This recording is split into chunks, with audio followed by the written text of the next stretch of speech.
un tiempo con Dios para meditar todo el día. No voy al cielo por el conocimiento. Y leemos en el Evangelio de Juan, en el capítulo 3, versículo 9 al 13. Y dice la palabra de Dios: ¿Cómo es posible todo esto?, preguntó Nicodemo. Jesús le contestó: ¿Tú eres un respetado maestro judío y aún no entiendes estas cosas? Te aseguro que les contamos lo que sabemos y hemos visto, y ustedes todavía se niegan a creer nuestro testimonio. Ahora bien, si no me creen cuando les hablo de cosas terrenales, ¿cómo creerán si les hablo de cosas celestiales? Nadie jamás fue al cielo y regresó, pero el Hijo del Hombre bajó del cielo. No voy al cielo por el conocimiento.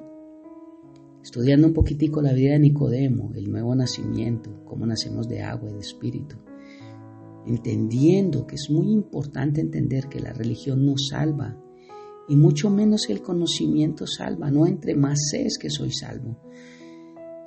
Porque muchas religiones creen que tienen la razón, y por tener un cargo, por así decirlo, un puesto, un nombre, una prioridad, un estatus muy alto donde la gente lo ve como máxima autoridad, se puede creer que son salvos, y esto es lo que nos habla la palabra que no. Nicodemo, un principal judío conocedor de la palabra del Antiguo Testamento, y no entendía que era nacer de nuevo, porque creían que era de otra forma que se nacía de nuevo, pero Dios lo enseña cómo es. Y en lo que acabamos de leer, la palabra que más resalta es creer. Dice: ustedes se niegan a creer nuestro testimonio y no me creen cuando les hablo cosas terrenales. ¿Cómo creerán si les hablo cosas celestiales? Es creer, es por fe que nazco de nuevo para que la palabra limpie mi vida. No voy al cielo por conocimiento. Y veo cómo la palabra de Dios me enseña que mi pueblo fue destruido porque le faltó conocimiento. Dice: por cuanto desechaste el conocimiento, yo te echaré del sacerdocio. Oseas capítulo 4. Segunda carta a los Corintios, capítulo 10, versículo 5, dice que derribamos argumentos y toda altivez que se levanta contra el conocimiento de Dios, y llevando cautivo todo pensamiento a la obediencia en Cristo. El conocimiento no nos hace salvos, no nos lleva al cielo, pero necesitamos el conocimiento. Ahora, ¿de qué tipo de conocimiento nos habla la palabra? Porque el mundo tiene mucho conocimiento, y las personas con el coeficiente más alto de ese mundo no creen en Dios.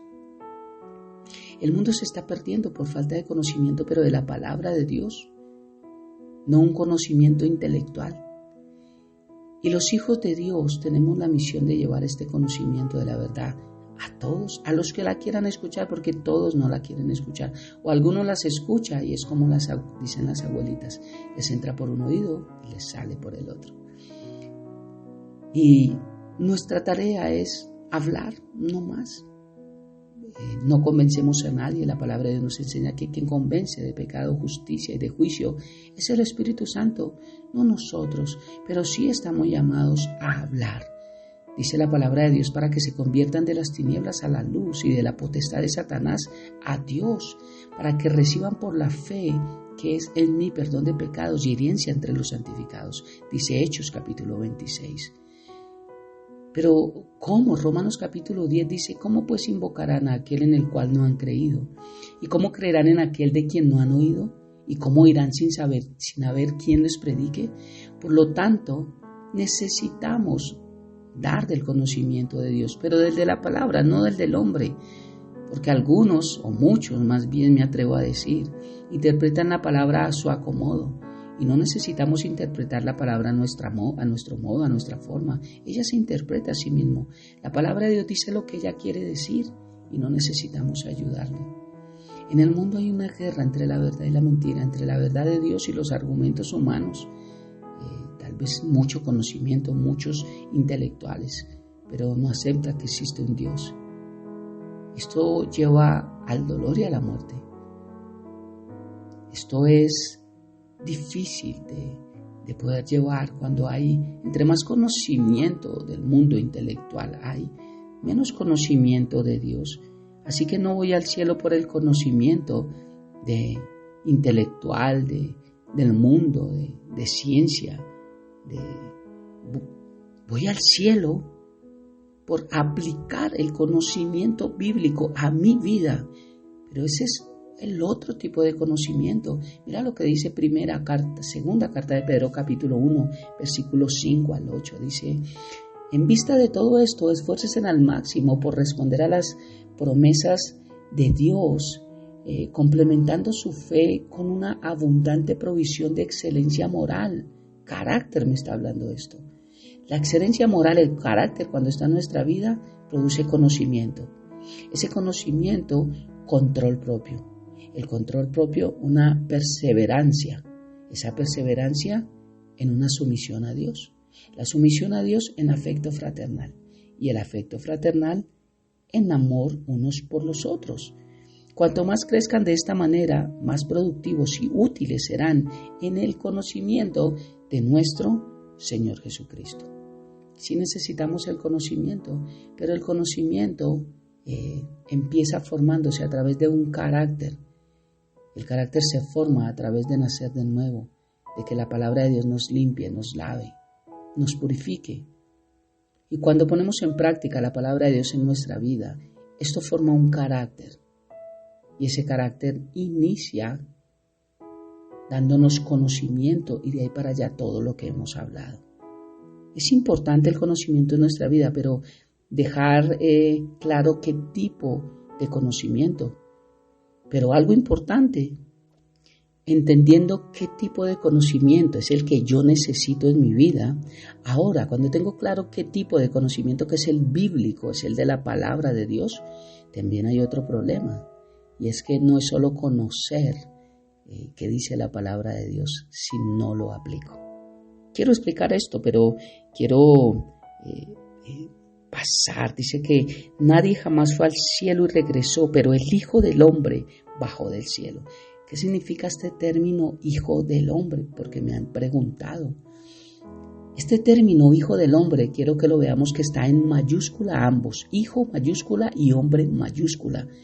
No es con minúscula. Está 88 veces en el Nuevo Testamento. Y hay dos significados. Uno es esta frase Hijo del Hombre.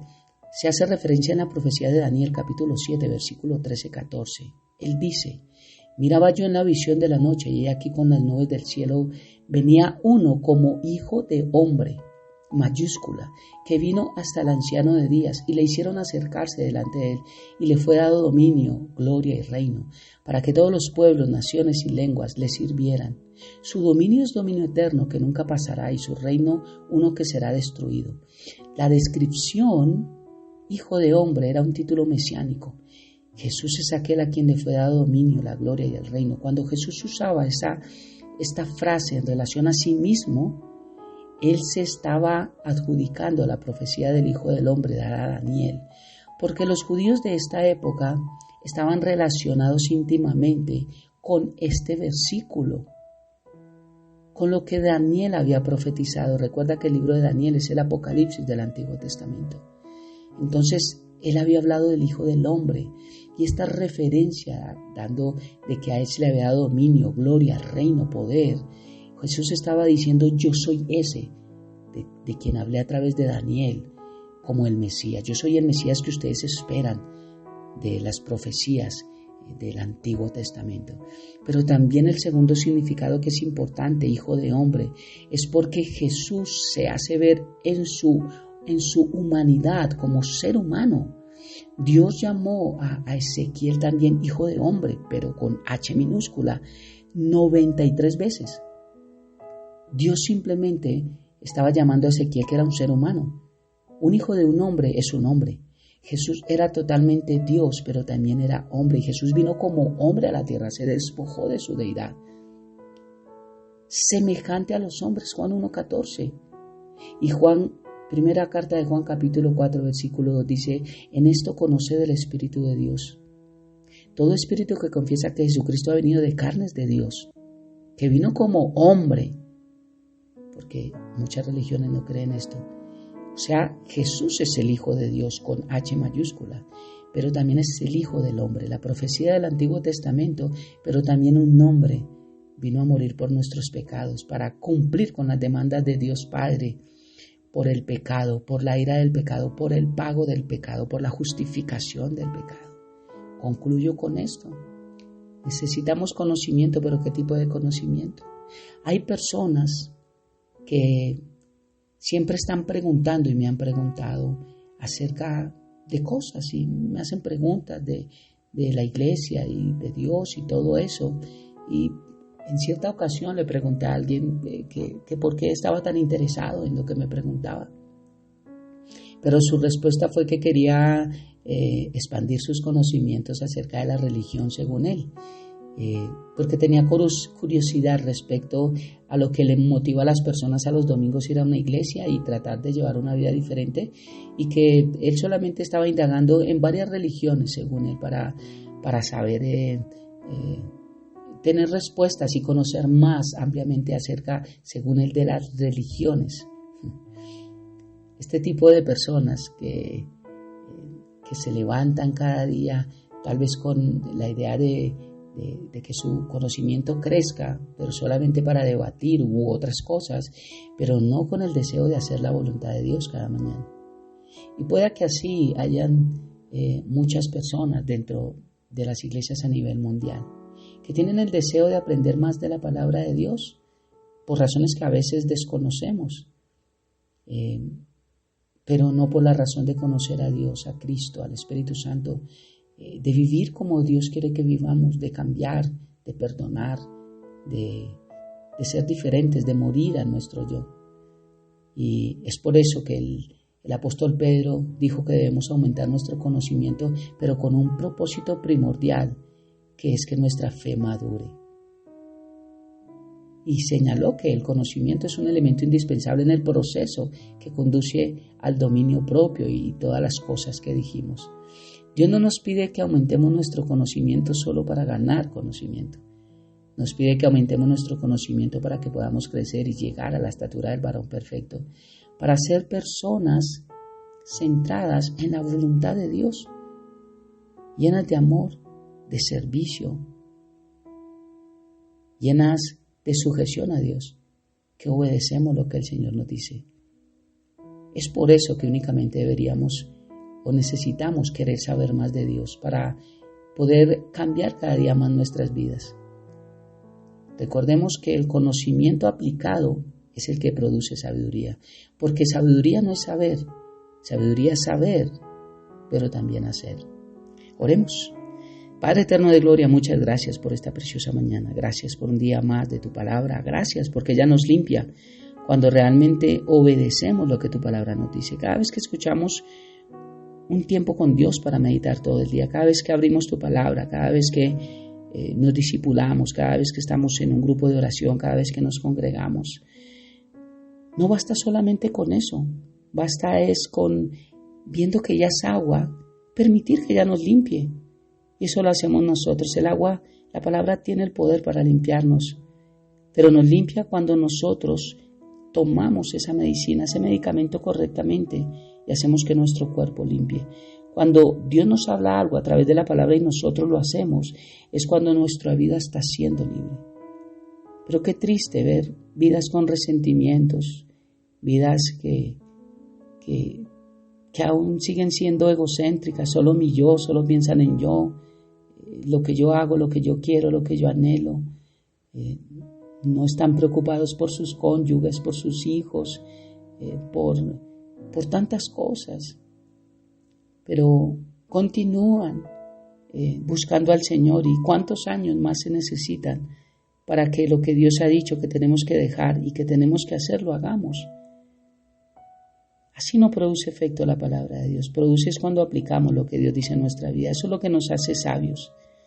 Por eso gracias, Padre, por tu preciosa palabra, y entender que no voy al cielo por el conocimiento del mundo, por la inteligencia del mundo, por conocer tanta ciencia, por tener tanto conocimiento, que que me haga tener un coeficiente tan alto que pueda levantar mi cabeza y saber que sé más que muchos. No, el conocimiento de la palabra es el que me lleva al camino correcto, que es Cristo, pero solamente cuando lo aplico y no solo lo oigo. Te amamos y te bendecimos, Padre, en esta preciosa mañana. No somos nada sin ti y te damos gracias por dejarnos tu palabra y por abrir el trono de la gracia a Cristo para poder entrar allí a nuestro Padre Celestial. Solamente a través de ti, Jesús, y bajo el poder y la unción de tu Santo Espíritu. Amén y amén. Bendiciones del cielo para todos.